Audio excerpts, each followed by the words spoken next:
Good morning students. Now we will study the combination reactions and decomposition reactions. तो combination reaction में होता क्या है कि जैसे A और B कंबाइन करके एक नया कंपाउंड देते हैं, दैट इज AB। ठीक है, कॉम्बिनेशन का मतलब होता है कंबाइन करना। जैसे आपके पास एक एग्जांपल है CaO प्लस वाटर, ये बन जाएगा CaOH ट्वाइस। देखो जी, CaO को बोलते हैं, कॉमन नेम है क्विक लाइम।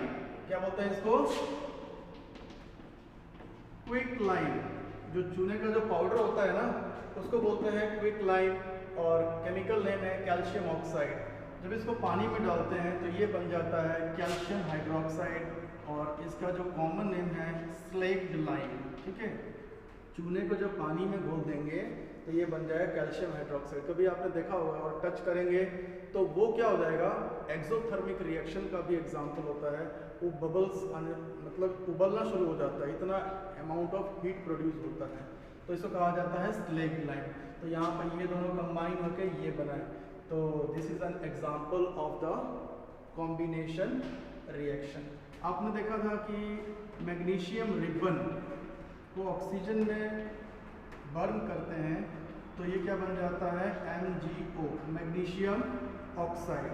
ठीक है, तो मैं बता था कि मैग्नीशियम रिबन को बर्न करने से पहले that should be cleaned with sand paper, because magnesium है तो मैग्नीशियम के ऊपर ऑलरेडी वो ऑक्साइड की लेयर होती है, तो उसको सैंड पेपर से साफ करना पड़ता है। ठीक है, so these are the examples of combination reactions. ठीक है, next is the decomposition reaction. Next is the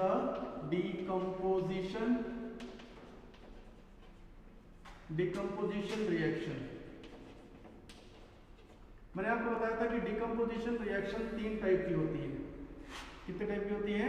3 type की। एक होती है थर्मल डिकम्पोजिशन, दूसरा होता है इलेक्ट्रोलिटिक डिकम्पोजिशन, और तीसरा होता है फोटोलिटिक डिकम्पोजिशन। ठीक है, तो थर्मल डिकम्पोजिशन में क्या होता है कि the decomposition takes place in by supplying heat. यहाँ पर डिकम्पोजिशन इलेक्ट्रिसिटी के सप्लाई में होता है, और वहाँ फोटॉन्स यानी सनलाइट के प्रेजेंस में होता है। तो डिकम्पोजिशन रिएक्शन होती क्या है? It is just reverse of the combination reaction. जैसे ये AB है, इस पर आइदर हीट से, इलेक्ट्रिसिटी से या सनलाइट के प्रेजेंस में अगर ये डिकम्पोज हो जाता है कंस्टिट्यूएंट्स में, so that reaction is said to be decomposition reaction. और डिकम्पोजिशन ये 3 तरीके से होगा। First examples of the thermal decomposition. Thermal means यहाँ पर हीट सप्लाई करके डिकम्पोजिशन होता है। जैसे एक होता है लेड नाइट्रेट, PbNO3 ट्वाइस। ठीक है, जब इसको हम लोग हीट करते हैं, ट्रायंगल मीन्स बताया था हीट, तो ये क्या बन जाएगा, lead oxide plus nitrogen oxide plus oxygen. ठीक है, और ये लेड नाइट्रेट कौन सा कलर होता है? ये जी वाइट कलर का होता है। ठीक है, लेड ऑक्साइड येलो, और टेस्ट ट्यूब में आपको दिखाई देगा ब्राउन फ्यूम्स। ठीक है, ये आपको आता हुआ दिखाई देगा। बैलेंस कर लेंगे इसको। तो ये तो हो गया थर्मल डिकम्पोजिशन का एग्जांपल। दूसरा इलेक्ट्रिसिटी, और एक और है इसमें एग्जांपल हीट वाले में है ferrous sulphate. Ferrous sulphate actually इसको बोलते हैं ग्रीन वाइट रॉक। क्या बोलते हैं? Green white rock, green colour का दिखता है ये। जब इसको हीट करेंगे तो ये फेरस सल्फेट प्लस वाटर, अलग पानी जो हो जाएगा इवापोरेट हो जाएगा, और सिर्फ फेरस सल्फेट। अब देखो जी, फेरस सल्फेट को अगर हीट करते हैं टेस्ट ट्यूब में तो ये हो जाएगा Fe2O3 plus SO2 plus SO3। These gases should not be directly inhaled, otherwise headache, ये सब प्रॉब्लम्स स्टार्ट हो जाएगी। ठीक है, फिर नेक्स्ट है इलेक्ट्रोलिटिक डिकम्पोजिशन। इलेक्ट्रोलिटिक डिकम्पोजिशन में आता है जैसे वाटर को आप डिकम्पोज करेंगे तो हाइड्रोजन और ऑक्सीजन, तो यहाँ पर लिखेंगे इलेक्ट्रिसिटी। ठीक है, क्लास 9 में पढ़ा होगा कि एक ऑपरेटर्स था वोल्टामीटर, इसमें 2 टेस्ट ट्यूब लगे थे। तो operators in which electrolysis is carried out is called voltameter. ठीक है, फिर यहाँ पर 2 इसको जोड़ा था, फिर बैटरी से इलेक्ट्रिक करंट सप्लाई किया था, फिर एक में हाइड्रोजन और एक में ऑक्सीजन गैस। आपने देखा होगा कि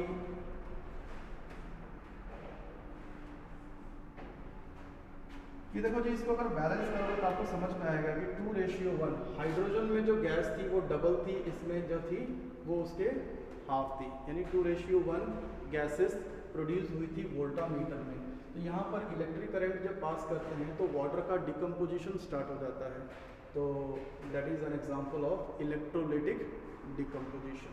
ठीक है, एल्यूमिनियम ऑक्साइड Al2O3। ठीक है, इसको जब इलेक्ट्रिक करंट से जब इलेक्ट्रिसिटी पास करते हैं तो ये एल्यूमिनियम प्लस ऑक्सीजन में टूट जाता है। ठीक है, तो ये कितना हो जाएगा, 2 एल्यूमिनियम है और ये अगर मैं यहाँ पर 2 कर दूँ तो यहाँ पर 3 और यहाँ पर करना पड़ेगा 2।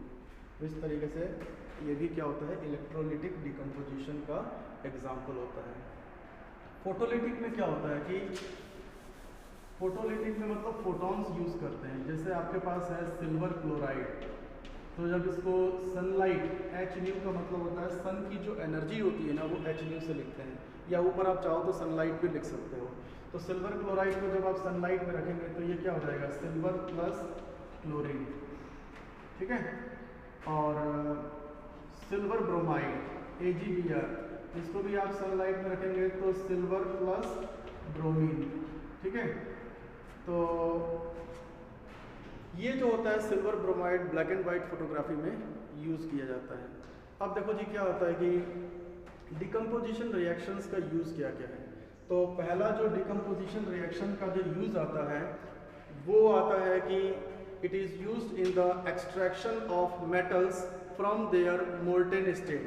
ठीक है, it is used in the extraction of metals from their molten state. तो जो मेटल्स जिसकी रिएक्टिविटी ज़्यादा होती है, हाई होती है, तो उसमें क्या करते हैं हम लोग, उसके मोल्टेन स्टेट से मेटल वो एक्सट्रैक्ट कर लेते हैं। जैसे सोडियम क्लोराइड मोल्टेन स्टेट में है तो उससे सोडियम एक्सट्रैक्ट कर लिया, एल्यूमिनियम ऑक्साइड मोल्टेन स्टेट है तो उससे एल्यूमिनियम एक्सट्रैक्ट कर लिया। तो एक स्टेप होता है डिकम्पोजिशन रिएक्शन से मेटल्स एक्सट्रैक्ट करना फ्रॉम देयर मोल्टेन स्टेट। दूसरा जो यूज़ आता है डिकम्पोजिशन रिएक्शंस का वो हमारे बॉडी में होता है। जो whatever the food we eat, that digestion takes place in our body undergoes a number of decomposition reactions. बहुत सारे डिकम्पोजिशन रिएक्शन बॉडी में चलता रहता है, उसके बाद से वो फूड डाइजेस्ट होता है। तो जो भी हम लोग फूड खाते हैं तो उस फूड में मेनली हमारे बॉडी में होता है स्टार्च और प्रोटीन्स। ठीक है, क्या होता है, स्टार्च और प्रोटीन्स। तो हमारे बॉडी में क्या होता है कि कुछ एंजाइम्स होते हैं, those enzymes are known as biological catalyst, they speed up the reactions.